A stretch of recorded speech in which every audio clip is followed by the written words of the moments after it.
Well, welcome everyone. Welcome everyone to this last session of this special celebration of St. Patrick's Day in our school. If you are ready, I don't know if you have heard or you have seen that this year it has a kind of literary touch. So if you're ready, let's just get started, okay? Well, I'll start by introducing our special guest, okay? I met him 2 summers ago. I come from a small village in La Gomera, in Agulo. And I remember, you will hear this name several times in the next hour, by the way. I remember that I arrived in Agulo that summer at lunchtime. And my mother, who was already there, intentionally had forgotten to buy some bread for lunch, right? And I say intentionally because she knows, as a good mother that she is, that I love walking around the village, greeting the locals when I get there, as soon as I get there, something I really like to do. So when she said that she had no bread for lunch and she looked at me, I said, okay, I'll go. So I went to the supermarket. There's only one supermarket in Angulo. And I went to the supermarket. Some problem with the sound. So I went to the supermarket and greeting my locals, doing my stuff. And as I got there, I noticed that there was a house right opposite the supermarket with this kind of showcase full of books, very good novels. Believe me, really good stuff. I particularly remember The Catcher in the Rye, which is a novel that I absolutely adore. Everybody. And I got into the supermarket and I asked the girl in there, whose house is that?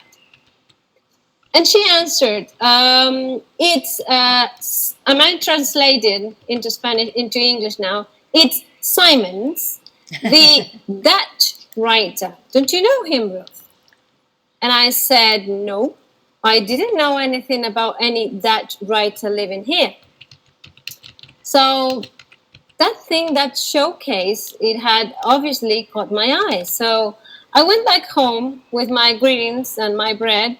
And when I arrived home, I asked my brother, who at that time was flirting with the idea of moving definitely to Agulo. I asked him if he knew who Simon, the Dutch writer, was. And he did. And he did. Next thing I remember, I remember me, Simon, my brother, and my husband drinking gin and tonics together with some chochos in the village bar, talking about literature, talking about the teaching of English, about paddle, and about expats. Well, so it turned out that his name was not Simon, obviously, as you may have guessed, but apparently the locals couldn't pronounce his real name, which is Seamus or Seamus. So no wonder why, by the way. And it also turned out that, or I learned that day, that also apparently for the Agulenses, the people from Agulo, irlandés and Hollandés sounded pretty much the same. I don't know for what reason, right? So obviously, as you may know by now, he is not Dutch, but he's Irish, right? Well, apart from the joke, what it was true was that he was a writer. That was true. That was the only thing they said that it was correct. So, but Seamus is much more than a writer, and this is what I have said in my other presentations. He's many other things. He is a teacher, something that we have in common. He is a great storyteller. You will see in the next hour that as well.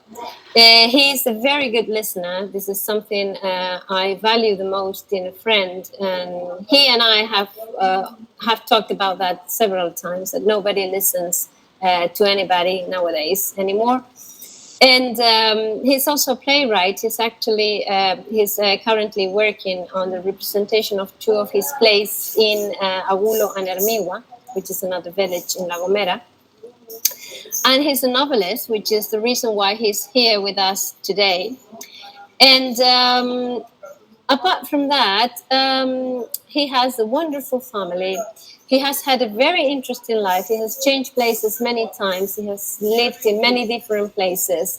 And he also has met a lot of famous people from the Irish culture, singers, poets, etc. He has recently published a book, Someone's Always Watching You, which completes a trilogy on his home village, Avishrule. I have often heard him say that Avishrule, their people and its stories are quite similar to those he has found in Aulo. He is absolutely convinced that there is some kind of relation between or connection between La Gomera or the Canary Islands and Ireland. Well, I'm not revealing anything about his book or about his literary style, because we have the perfect person to do that, and you will hear him shortly. Today, I only wanted to introduce a dear friend, so it's with special excitement that I'm more than pleased to welcome Mr. Seamus McKagan. So please join me welcoming Mr. McKagan. Okay, they're all yours, Seamus.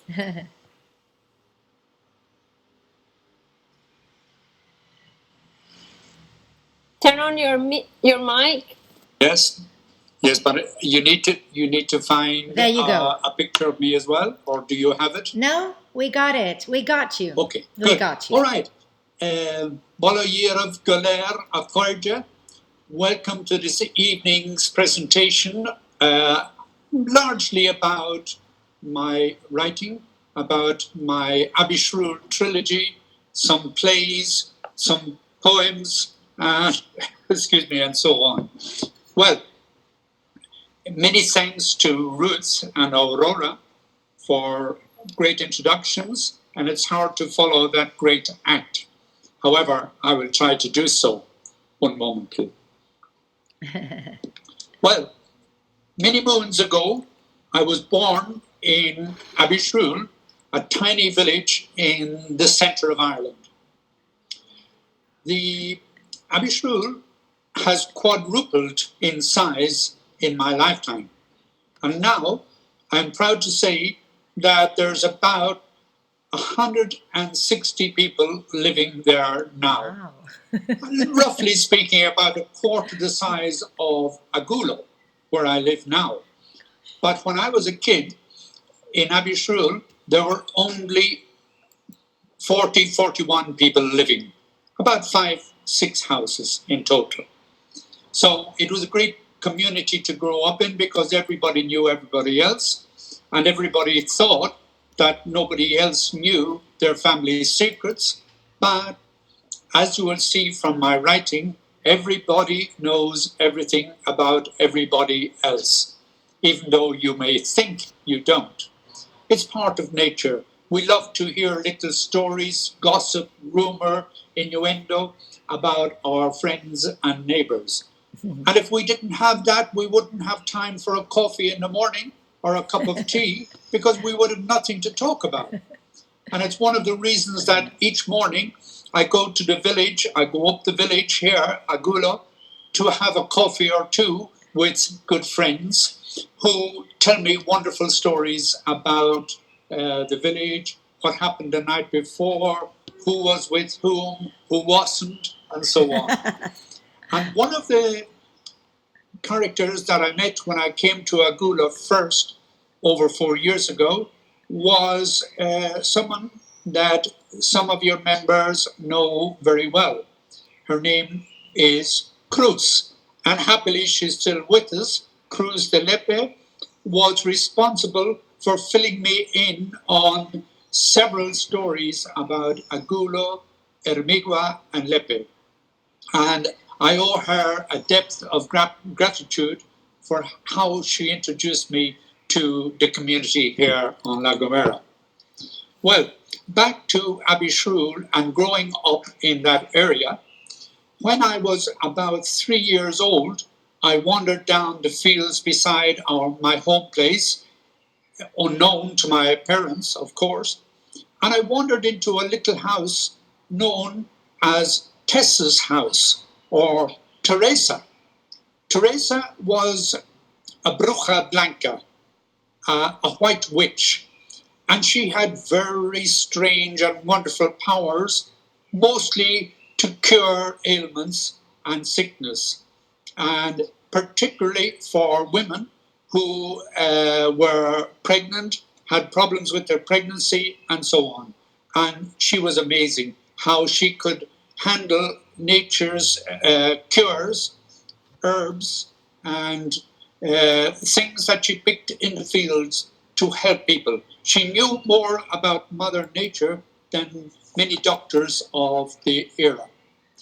Well, I wandered across the little stream in front of our house, and she was watching me with mouth wide open because she was wondering. I think she knew who I was anyway, but she was watching with bated breath to see if I would jump from stone to stone to cross the river to get into her house. And she opened the door, and I just walked past her. Now, and I sat down on a little 3-legged stool by the fire. And she said, "Do you drink tea, child?" I said, "I do." And she said, "I'll have a cup of tea ready for you in a moment." And I said, "That's fine." And from that day onwards, we were almost inseparable. You couldn't pull us apart because she was the mentor that I needed at that particular time. And one of the greatest storytellers that I've met in my lifetime. Even better than me or my grandfather. And both of them were great, great storytellers. So the problem for me with Tess and my grandfather was that I had great difficulty remembering all the wonderful stories they were telling me. So I asked my grandfather, "What can I do? Tess has so many stories, I forget half of them." And he said, "Write them down." And how? Write them down on what? On a jotter. With what? A pencil. And where will I get that? You get it from your teacher. He will be mad with me. No, he won't. Tell him I said so. Oh, okay. So the following morning, after roll call, I put up my hand and I said, "Sir?" And he said, "Yes, I have a request." And he said, "What is it?" I said, "I want to write down some stories." "What stories?" "Stories that my grandfather and Tess are telling me." "Oh, very good, so." And he produced a brand new jotter and a pencil. And from that day until now, I haven't stopped writing. I've recorded stories. I keep a diary daily for years and years and years. And I would advise everyone to do the same. Not for intimate details, that's not necessary, though you can do that too. More for keeping little bullet points about your day, about your life, about the start of a story, the middle of a story, or the end of a story. Because you need all three to be a successful storyteller, or writer for that matter. But particularly with the last part, a good finish is as good as a good start. Yeah, that's true. If you finish well, you can leave the last sentence open to a new book. So we say in Gaelic, "Tus mai la na hibra," which means a good start is half the battle. And as you know from my various books, I try to get a good start in and capture the reader's attention from the word go. I think that's essential. If you don't capture the reader's attention in a few moments, then you've lost them. They will pick up another book, especially if they go to a bookstore or even if they're scanning the internet looking for something to read or to buy as an ebook or paperback. And you will find invariably what is written on the back usually gives an indication of what they are looking for. And if you look at many of the great books written in the past 100 years, To Kill a Mockingbird, for example, by Harper Lee, is one of the great books of this last century. Also, Thomas Hardy, who was an amazing writer, and he wrote many great books. He was an inspiration to me, as was Edna O'Brien. Edna O'Brien wrote a book last year and published it, and it's called Girl. And Edna O'Brien is 90 this year. So there's hope for me yet. I hope to publish another 10 books before I head for Aogain. Now, where is Aogain? Tess told me, the White Witch, remember? The Bruja Blanca? She told me that there exists a place that we go when we leave the mortal coil, when we leave our bodies. And I think I've beaten everyone to it, because here I am in my part of paradise on La Gomera. And if this, or if the next part of paradise is as good as this, I do not want to leave here. This is my paradise. So everyone looks for their own paradise. Very often you can make it yourself, you can find it yourself. So with that said, I have to say that La Gomera, for me, is extraordinary. And why? Because many moons ago, I learned that a very respectable navigator, wanderer, adventurer, and monk or saint came to La Gomera in the 6th century, 525 to be exact. And he came all the way from Ireland, and he stopped on La Gomera to take on provisions, water. He didn't need wine because the wine that was produced here was great, but he had learned a little trick from Jesus Christ himself, the master, how to turn wine into water or water into wine. And so he knew how to do that. So it wasn't necessary to buy more wine. He could do it at the drop of a hat. So with that, he is reputed to have spent 3 months around Agulo and in La Gomera in general with his 14 disciples, 2 more than Jesus Christ. Jesus had only 12.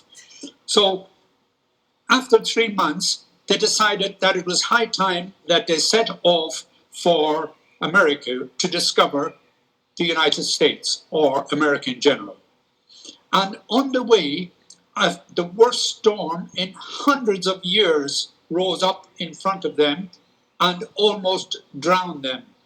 But being saints, some of them were sinners, of course, too, but you need saints for sinners. So they were praying to their God to deliver them from the tempest or the storm. And sure enough, this island appeared out of the mist right in front of them, and they ran aground on it and were saved.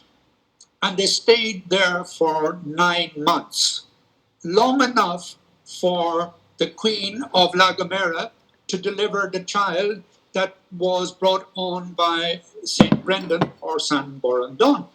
But that's another story. Now, until the 12th century, monks and nuns in Ireland were allowed to marry each other or other people. But the Synod of Ishnok in 1211 stopped all that because the church didn't want to support children of monks and nuns. They had enough to do to support the religious themselves. But anyway, St. Brendan or San Bernardone then went west and discovered America.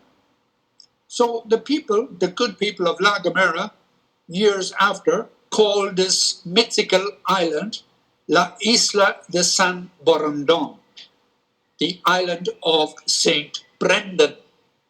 Brendan the Navigator, the saint from Ireland. And nobody knew until I wrote the play, La Isla de San Borondon, that it was an Irish monk they were talking about. They thought it must be a Spanish saint or even a Guanche individual. No, San Borondon was an Irish monk who became a saint, and this fabulous island is called after him. I think maybe I've spoken enough for the moment, and might be a good opportunity to allow Ruth to introduce other personalities. Okay, you're right. Quite a story, that one of St. Brendan, huh? Okay, yes. Now it's time. I said before in the introduction that I didn't want to say anything or spoil anything about his Seamus's book or about his literary style, because we had the perfect person to do that. There's someone who can do that better than me. And he is one of the finest poets working in the English language. He is an educator. He has recently retired and he lives in Madrid. He worked with the British Council for over 40 years, and he has had many successful presentations of his many collections. He's a very good storyteller. As Seamus says, it must be in their blood of these two Irish writers. And the most important, well, I have heard, a little bit told me that he's a very good singer, even though I haven't heard him, and that he's a good musician. And but most importantly, he is Seamus' mentor. He is his critic, and above all, one of his most cherished friends. So he is John Liddy. So let's listen to him. Aurora.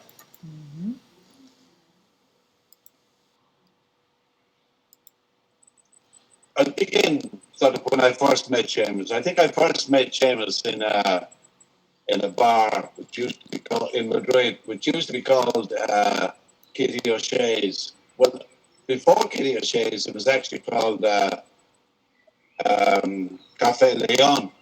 Oh, It was a very old bar in Madrid, which has quite an interesting history, historically, politically, and so on. And so when it was Kitty O'Shea's, I think I met Seamus one day. I was having a pint with a friend, two friends, and Seamus happened to be beside us, or near us, and he actually turned to me and spoke in Irish, in Gaeilge, and I answered. And that's actually how we first met, I think. And after that, we became friendly. And he had a tertulia going there, some classes or chats with people. I wasn't quite sure what he was doing, but we used to meet on a Friday when I'd go in after work for a pint with friends. And it was around the time he'd published The Road to Abbeyshrew, or he was working on it. It was around 1990, 1999. 2000, around that time. And he gave me a copy of The Road to Abbeyshrew, and I read it and really liked it. I liked it for its rural Midlands storytelling and about traditions and customs and the people. It wasn't all very flattering about his village, but it was very honest writing, I thought. And then he asked me to I think, write an introduction to another book that he brought out, Tell Me Another, which I wrote the introduction to. And over the years, we've become quite friendly. And I went to visit him in La Gomera, in Argulo, and I loved it. I loved it there for a few days. Just this time last year, before the pandemic hit, there was one case on the island which a German man, was confined to his house. And I saw the police outside his house. And nobody had any idea really then about what this virus was, you know. There was certainly nobody wearing masks when I was walking around Anguilla, nor were there anybody wearing masks in Madrid. So when I got back, it then began to get serious and so on. But we kept in touch, Seamus and I, and the emails and so on. Yeah, I'm talking to that. Okay, I'm leaving. Okay. Let's see. Okay. And so... Bye, Pilar. Bye, Pilar.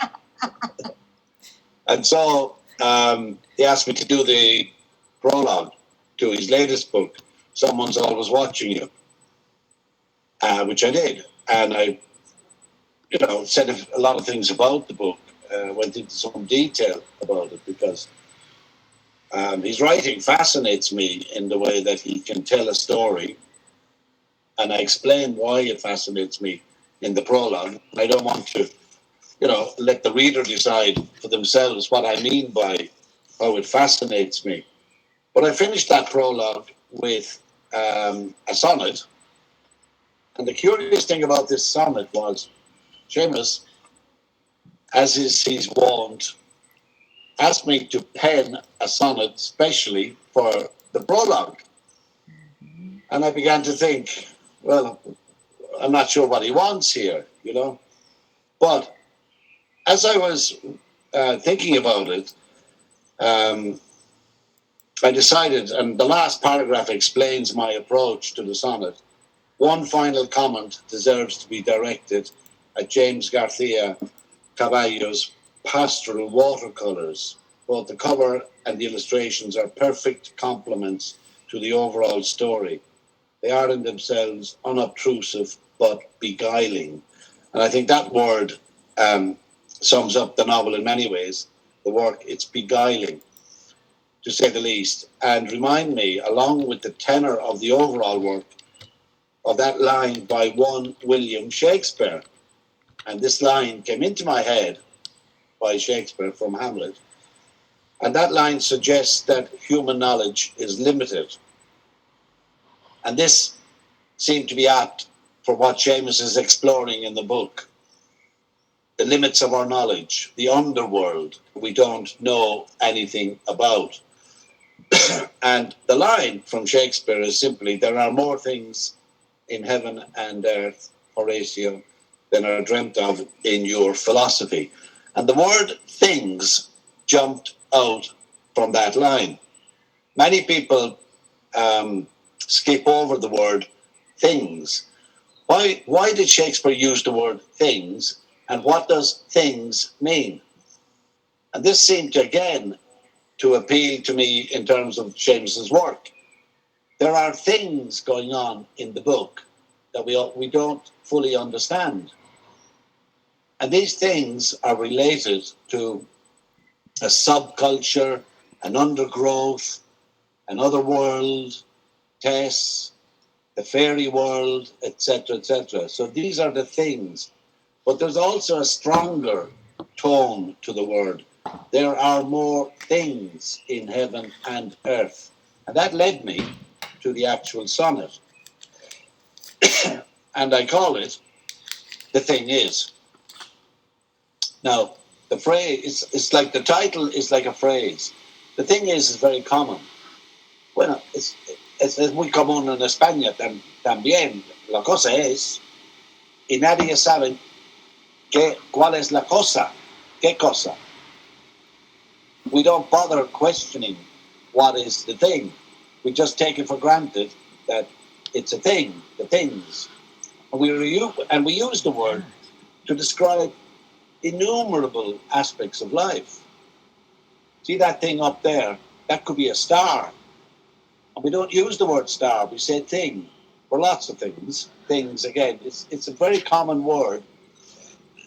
And so I began to play with that. And this is what I came up with. The thing is, there will come a time for the clean out of accumulations amassed. Clutter, heirloom, property, object art, all that a house can assume, the things of our lives stripped and emptied, passed on. Street, village, town, city, country, continent, the world we know, all for naught, unless we return to a natural state. Cohabit grove, field, mountain, river, sea, elementary woodland shrouded in mist, the very earth that sustains us, nourishes our basic need, gives warmth, protection, the air we breathe, teaches us the science of survival, the worth in the unexplained, a universal truth, the thing we cannot live without. And so I'm getting at the thing we cannot live without. What is the thing we cannot live without? Well, what I'm getting at is, if you like, an ecological philosophy, a more of an appreciation for nature, for the natural world that we seem to be turning our back on, that cities seem to have forgotten. And so it's air, earth, natural, the natural world. And there's a lot of that in Seamus's writing. And someone's always watching you as that air of natural world about it. That he's very conscious as a writer of the natural world. The fields, the countryside, the mountains, the caminos, the mythological aspects, but it's all very wrapped up in the natural world. And the natural world for Seamus is very much the other world as well. The world we don't see, but maybe feel.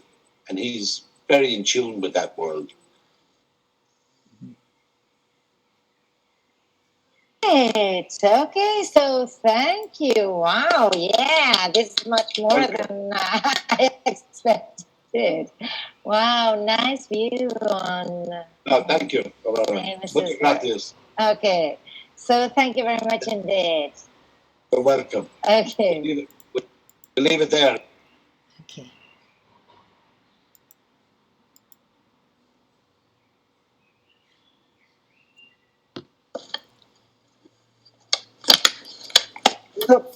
Okay, so that was John Liddy talking about Seamus's book and about his special literary style. Well, let's now, we've been talking about someone's watching you, and now it's time to listen to Seamus himself reading a bit of his book, Someone's Always Watching You. So we're watching a clip in which Seamus will be reading a paragraph from his book. This is a little recording for my dear friends, teachers and students of La Escuela Oficial de Idiomas in Santa Cruz de Tenerife. I want to read a little of my new book, Someone's Always Watching You, and I would like you to ply me with questions afterwards. I don't mind what type of questions they are, as long as it's not personal. Okay, here goes. One moment, please. Let me try. The first chapter, Someone's Always Watching You, starts like this. Spain was new to him. His first foreign holiday was a package trip to Benidorm in Alicante, the banger and mash capital of Spain. That never-to-be-forgotten holiday started a love affair with Spain that would take him to places few thought possible during Franco's long and murderous dictatorship. The package included half board for 2 weeks in the Hotel Golden, a stone's throw from Benidorm's magnificent beach. As the plane had arrived late, he wasn't in the humour for eating. A quick reconnoitre of the rooftop and the already packed bars was enough to satisfy his curiosity until the morrow. Tired from the long haul from Dublin to Alicante and the bus ride before and after, he decided to call it a day. He had been reading Gerard Brennan's Al Sur de Granada on the plane and thought he might continue where he had left off. A page later was enough to convince him sleep was more important. Lights off, he drifted away to the land of the fairies. Good evening, all. This is a little recording for...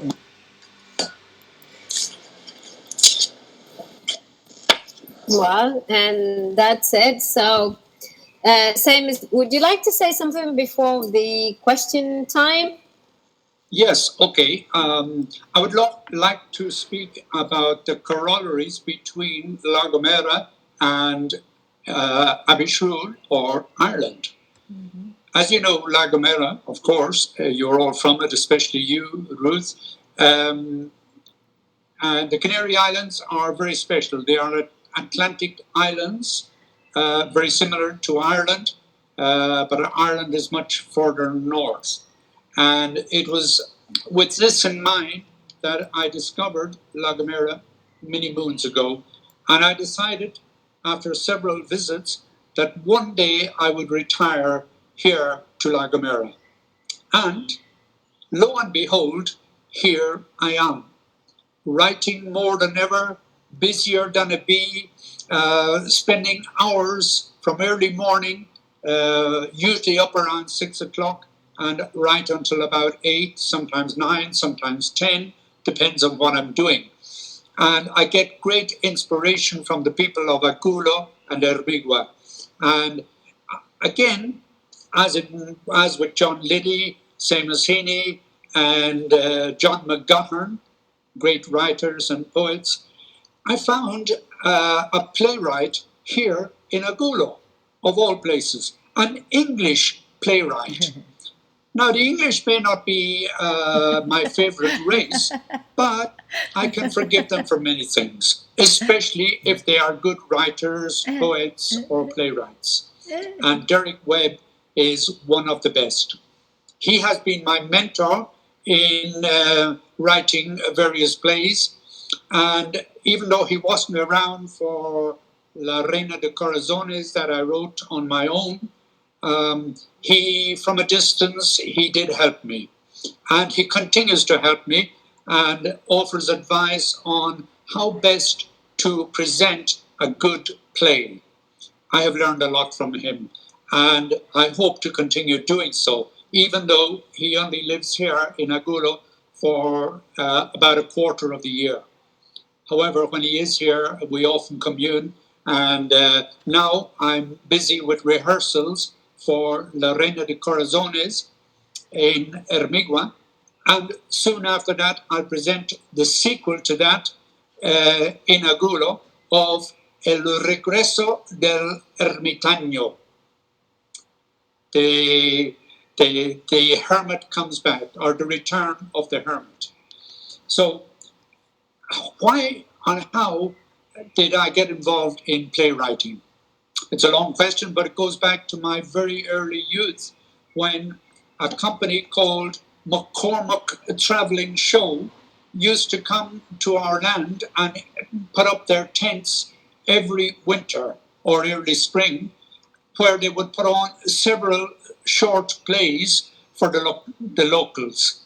And they were hugely welcomed every year, and it gave us local people an opportunity to present our own compositions. And I did that from the age of 8 onwards, even reciting poems that I had scribbled with old Tess and my grandfather, and I used to present them at night time in the McCormick Travelling Roadshow. And this led on then to the All-Ireland Amateur Drama Festival in Athlone, which has been held for the last 50 years, and where I never missed a night, if at all possible, until I moved to Spain exactly 18 years ago yesterday.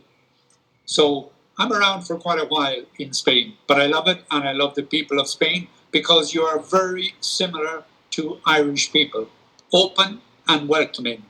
Thank you for that. So writing the Abishur trilogy came about from playwriting, from telling stories. And my grandfather always said the best writers, and he invariably meant Oliver Goldsmith, who was born in Abishur, very close to it, in 1729. And he is one of the world's greatest playwrights, poets, and novelists. And he wrote wonderful plays like The Vicar of Wakefield, She Stoops to Conquer, and an amazing poem called The Deserted Village that my father and many people of Abishur could recite verbatim at any point to enhance their arguments. So I grew up in that situation and with those lovely people who were adept at poetry, prose, and storytelling. I have many stories. As you know, my book, Tell Me Another, the last one, is a compilation of 52 short stories about the saints and sinners and sins of the people of Abishur and its hinterland. But I suppose I could add that too to Agulo, because now I'm doing the same thing here. And let's hope the people recover from the shock as quickly as they did in Abishur. So, but if you can't tell a good story, if you can't tell the truth and embellish it a little with poetic license, then you're not a writer. You have to be a good storyteller to be a writer. I'm sure you will agree with me on that, Ruth. Okay, shall I continue? Sure, I agree. No, I think it's time for questions, right, Aurora? Yeah. You can continue on that as they ask you the questions. Probably they will be asking questions related to that. Yeah. So don't be shy. Now it's time to ask Seamus any questions you may have. As you can see, he's a very friendly man, right? So he will be willing to answer to all of your questions. You can tell your teachers and they can type them for you in the chat, right?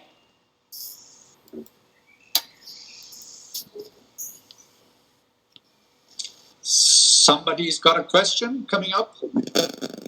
I hope so. They're working on it? They're working on it, probably. Okay. Yeah. Naira has one. Okay. Naira, I know very well because her grandmother was the great contributor of many of my stories. Oh my Thank you, Naira. And I wish your grandmother well, your mother and family also. Oh my gosh. Thank you, Seamus.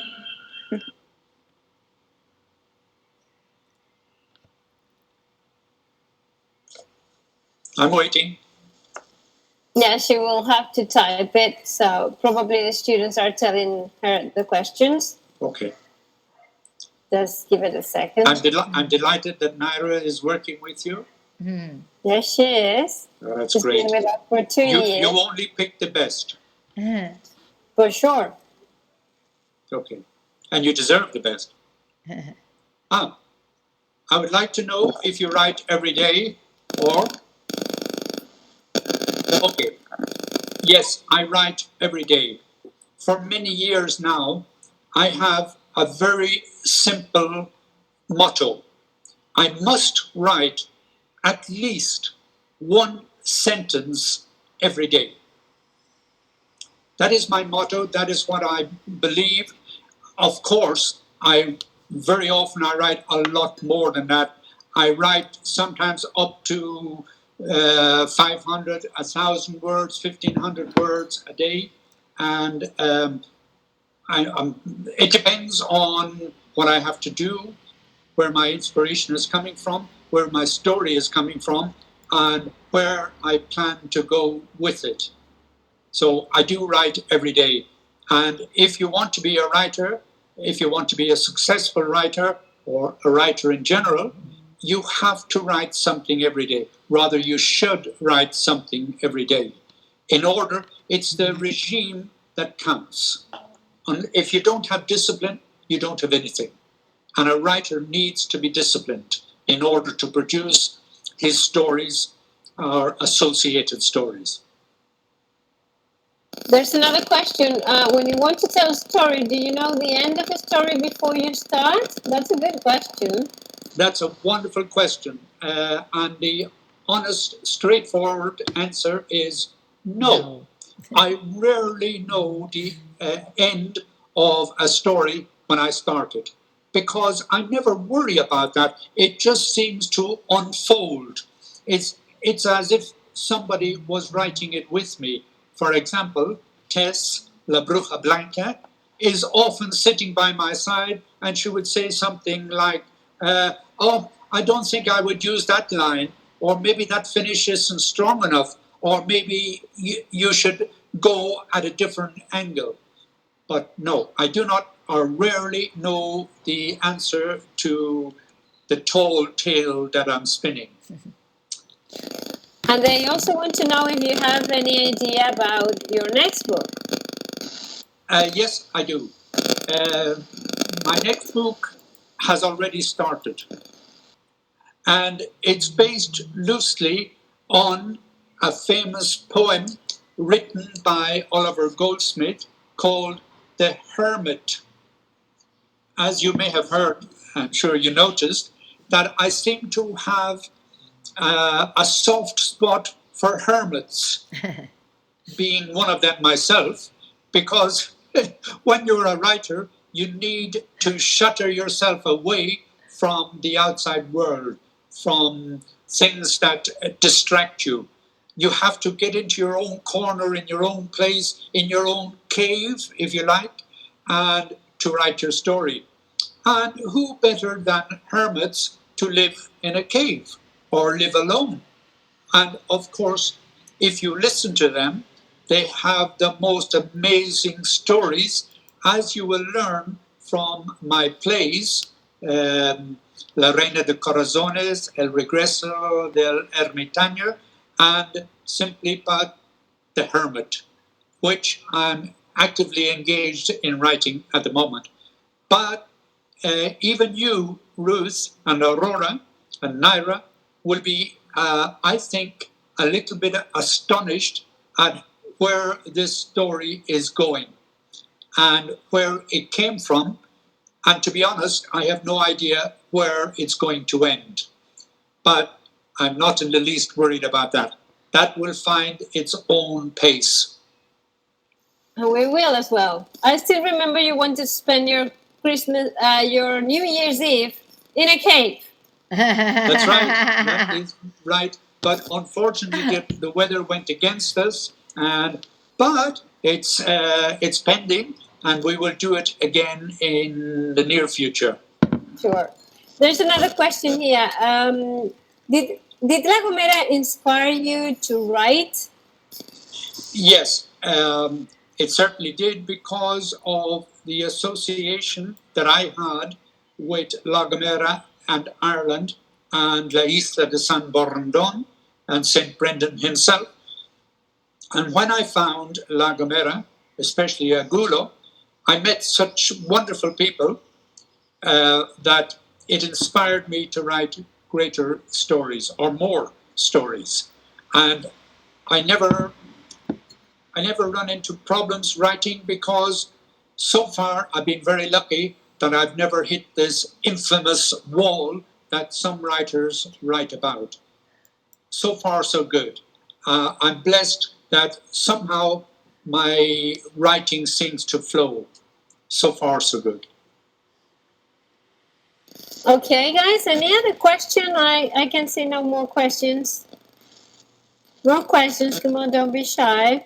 Okay, while you're waiting for another question, another very close corollary between La Gomera and Ireland are the signs and symbols that one can find around the island and in caves on rocks. And they are exactly the same as those found dating back thousands of years in Ireland. Also, the Silbo, which is world famous now. The Silbo is recognized as one of the great languages of the world, and deservedly so, because it has preserved customs, traditions, and a language that was almost dead. Very similar to the Gaelic language or the Irish language that the British tried to kill, but fortunately were completely unsuccessful in doing so. Yes? I see that coming, but just to finish that point, as world famous as the Silbo is the world famous writing in Ireland called Aogain writing.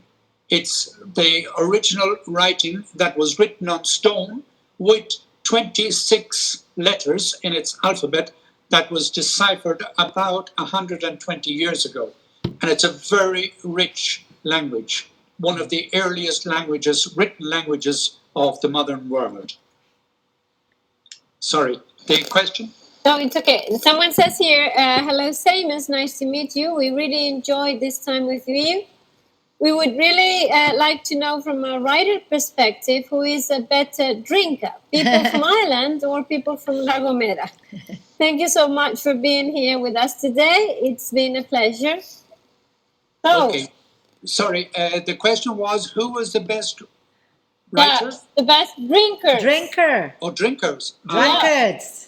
That's a good question. I think we are equally famous, but not, I suppose, we don't abuse drink as much perhaps as the British or the Germans or the French. It depends. Everyone has their own little vice, and so if we drink a little, it's for inspiration. And sometimes it's a lot better, I think, than perhaps resorting to drugs or something else. And if you can control it or keep it to 1 day a week, as I try to do with my friends, Jose and others, where we have 2 drinks maximum. I don't know if that's a big lie or a tall tale, but once a week, I think it's okay. It's like everything. If you keep it in moderation or you do it in moderation, it won't do much harm to you. It's true that he usually takes 2 drinks because he says that a bird cannot fly just with 1 wing. That's true. That's true. Okay, another question is, how long does it take you to write a book? Okay, I always answer that by saying, how long is a piece of string? A piece of string can be this length or it can be this length. It depends on you. So sometimes, in the past, it took me on average 2 to 5 years to write a book. Now, I have a tendency to write it in less than 2 years. And the one I have started now, I hope to have it ready for Christmas this year. And it's a big undertaking, but the more I write, the easier it becomes. So normally I would say for the average writer probably writes a book in 1 or 2 years. Many writers nowadays can write a lot more. But what they don't say, and is never related, is that they use a lot of help. And while they are writing part of their book, they have friends writing other parts. And the whole reason for that is to make money quickly. I don't agree with that at all. I think that's just commercialism at its worst. And I even heard recently where somebody bought 500 of his own books in order to push it up the scale on Amazon. Unfortunately, he was discovered doing it, and Amazon refused to take him on board. Fortunately, all my books as ebooks and paperbacks are available through Amazon at a very reasonable price. So you can look them up anytime you wish. Okay, there's another question. We also like that you mentioned what you mentioned about keeping a diary. How does that help you in writing your novels? Keeping a diary. Okay, as I said, I keep a diary every year. A diary that I jot down thoughts that come to me during the day. When I get back home, I write down those thoughts because I always carry a little notebook as well and a pencil as I travel around, as I go walking through the woods. And don't forget that even when you're walking in the woods, someone's always watching you. And I have discovered that in every part of the world that I've been in, especially here on La Gomera. You may think you're alone, but you're not. You are never alone. Someone is always watching you. Even Big Brother is watching us. I prefer to think that the people who are watching us don't do it intentionally. They just happen to be there. And of course, they spot you at a distance and they watch you to see what you might be doing or where you might be going. But it's not with evil intent. Sorry, the other question? Mar Menendez says, as a storyteller, have you ever written a book for the small ones, that is for kids? If your answer is no, do you think you could do it in the future? This is something that I've been thinking about a lot. And even though my books, the stories are not for children, interlaced between the stories for adults, there are some stories for children. So I would recommend that the parents or brothers and sisters of the younger people would select those stories that are suitable for children. And I have been thinking, because I have a lot of them, lovely stories that would be very suitable for children. And I do hope to get to that as soon as possible. That would be great. One of my students is writing a novel about his life. What advice can you give him? Writing a story about his life. Well, for example, Tess, her advice about telling stories was, have a good start, get the attention of your reader or your listener, and bring them with you through the story. That they accompany you as you write. They become part of you as you write the story. And in that way, you keep them immersed in the story in such a way that they cannot leave the book down.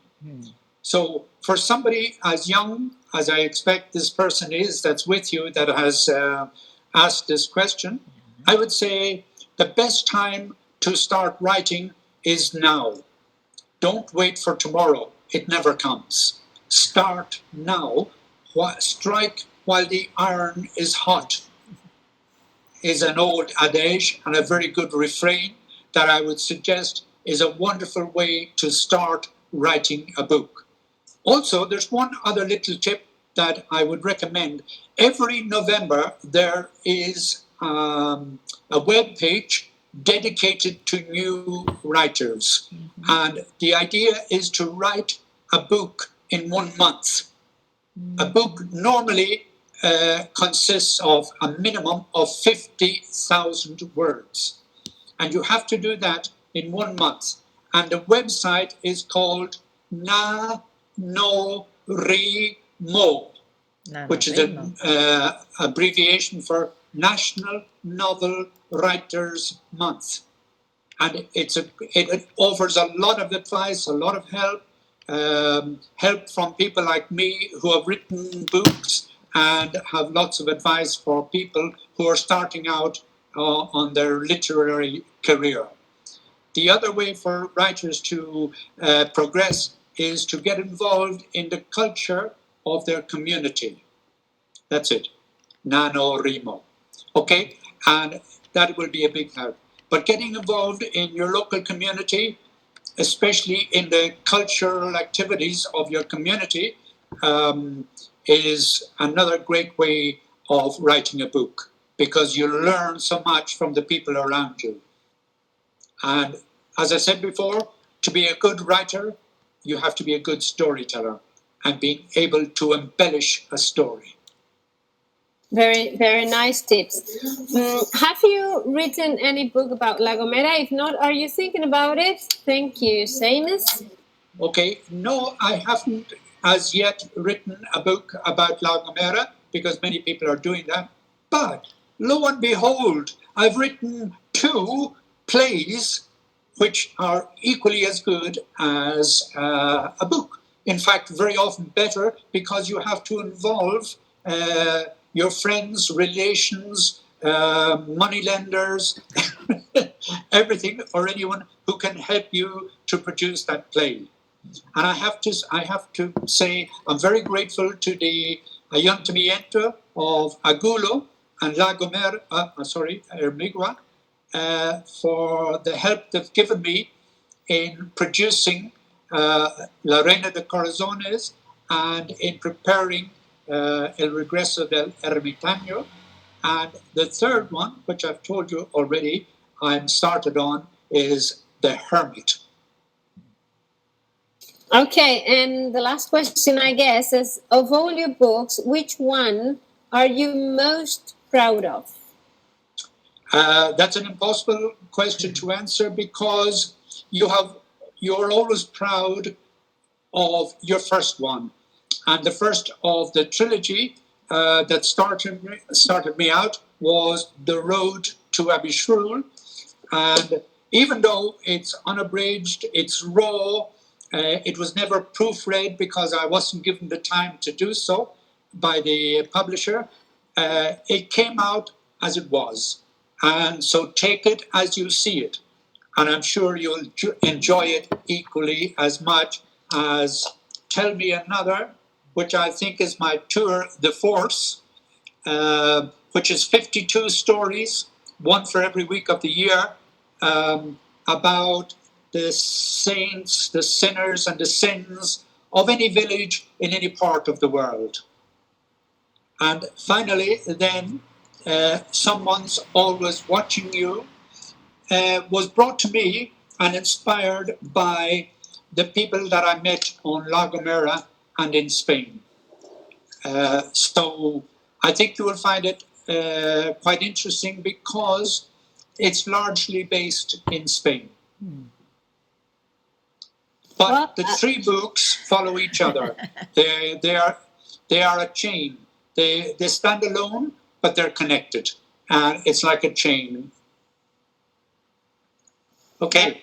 Great, the trilogy, yes. Well, I think there are no more questions, so it's about time. So we want to thank you so much for spending these 4 sessions with us.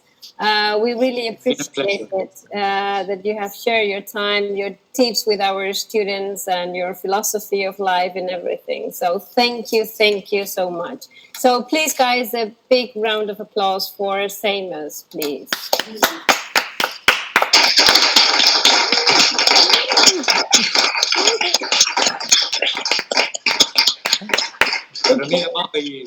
It's been a wonderful St. Patrick's celebration this year.